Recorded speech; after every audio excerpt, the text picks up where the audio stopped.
Big episode today, as you can see from the title. Today, I'm going to be talking about my new friend, Google Home. Google Home is an amazing new product from Google, and it competes with Amazon's Alexa. So it's their play towards Amazon. One of the reasons why I chose to snag a Google Home now is because it's early. This is their first iteration.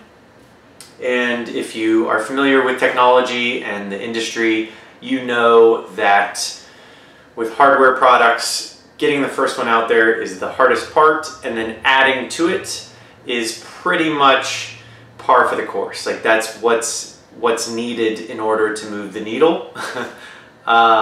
So getting this piece of equipment is key.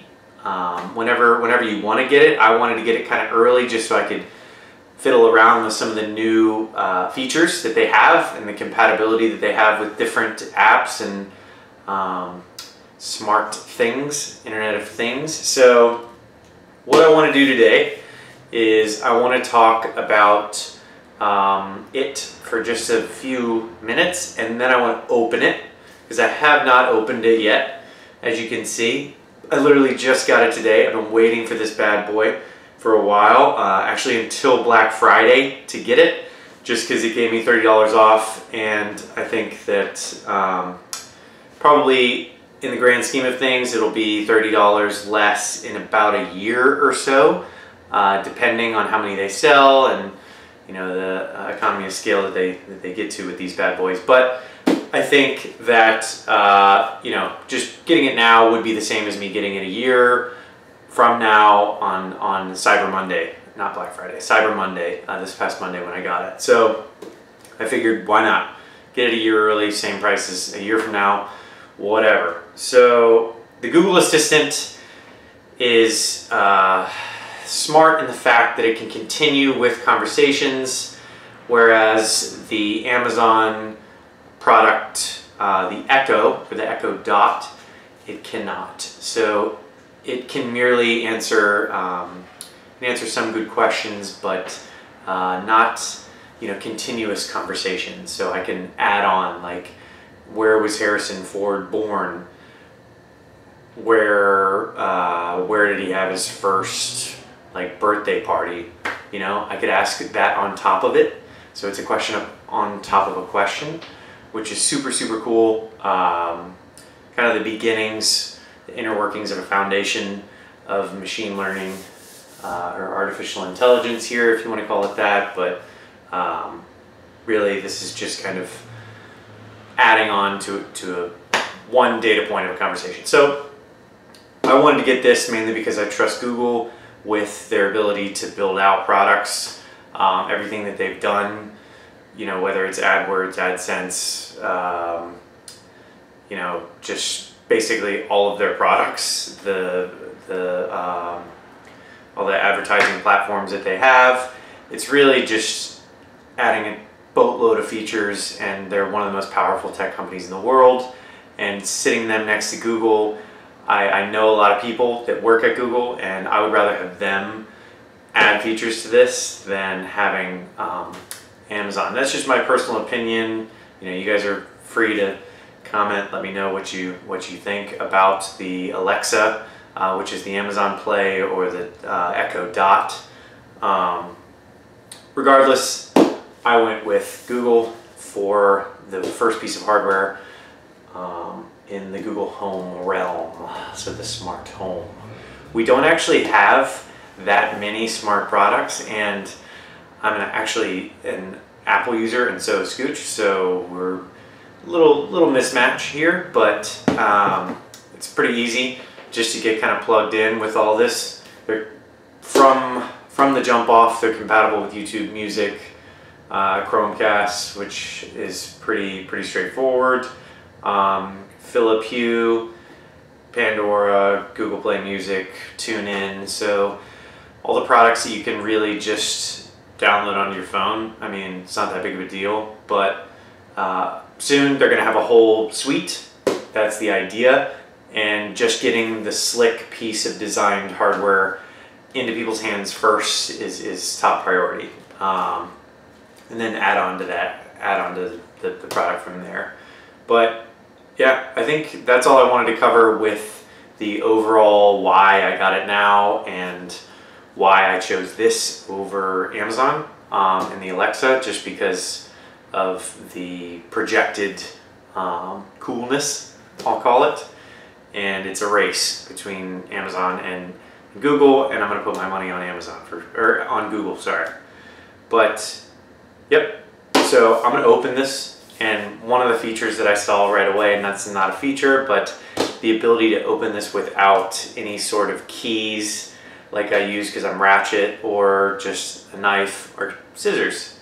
There's actually like a little tab to start the experience off. Nice, I like it, I like it. Good feel, good feel.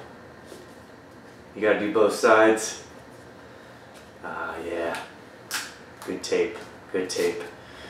And then we slide.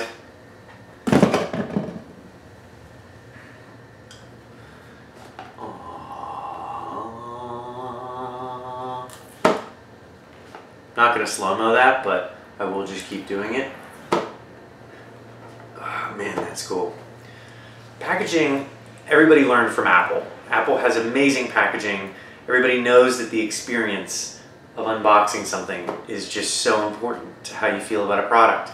So you got a little tab, flip that bad boy open. A lot of YouTubers that you may have seen are saying that it looks like a air freshener. So they're right. Looks just like an air freshener. One cool feature that I've seen, nice box, as I showed you a minute ago, look at that. Boop, boop, boop, boop, boop.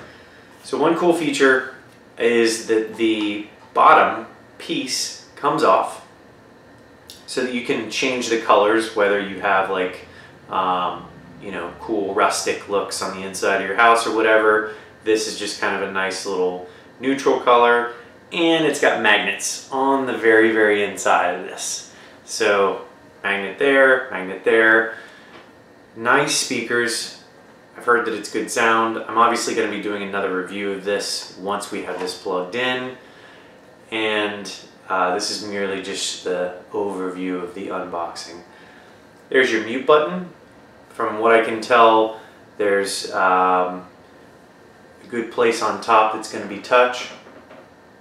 And yeah, it's a beautiful design, and that's one of the things that everybody's kind of been mentioning to me about is just the fact that this is the type of thing where they're not going to have to change this design for a while until they need to.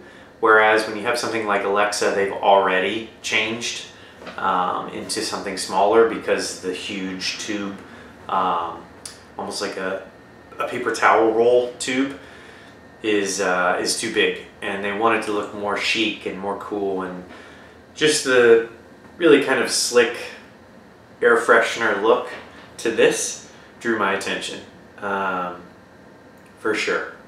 But let's dive back into the box real quick, just because I wanted to do an unboxing, and then we're going to come back to how this, how it functions later in another video. The bottom of the box here, cool little logo on top, Bosch. So bottom of the box, nice little hole. Open it up. Got your instructions. Get started. There's your website where you're going to go and you can follow for more info. And your power cord. And that's it. That's all the box has in it. Power cord and the home. So one of the follow-up videos that I'm going to be doing after I play around with this thing for a while, scare Scooch quite a bit, is I'm going to start testing it just because I want to test what kind of questions it can answer. Obviously, just like a lot of other YouTubers are testing, but I want to see what kind of power we can add on to a single question. And part of the exciting thing that no one has mentioned yet on YouTube that I've seen is that, you know, this is essentially a co-host. Like, this type of technology it's going to be backing me up. Like, if you say a fact, boom, hey, Google, is this fact true? Is the Tower of Pisa leaning 30 degrees to the right? Whatever it may be, Google's going to have my back. So this is going to be my little co-host whenever Scooch can't appear on the show. The home is gonna be it, and I'm probably gonna put googly eyes on it. Why? Because it's gonna be funny looking, and I like funny stuff. But overall, great experience. I'm getting off track. Love the box. Well done, Google. Nice design. Making my innards feel excited for this. But overall, great design with the box, the product. We're going to test this out. I'm going to do a follow-up video, and I'm excited to see you guys in the follow-up video. If you like this video, give us a like. If you want to ask more questions about what we're going to ask this bad boy, give us a comment. And I will see you guys again for another episode next week.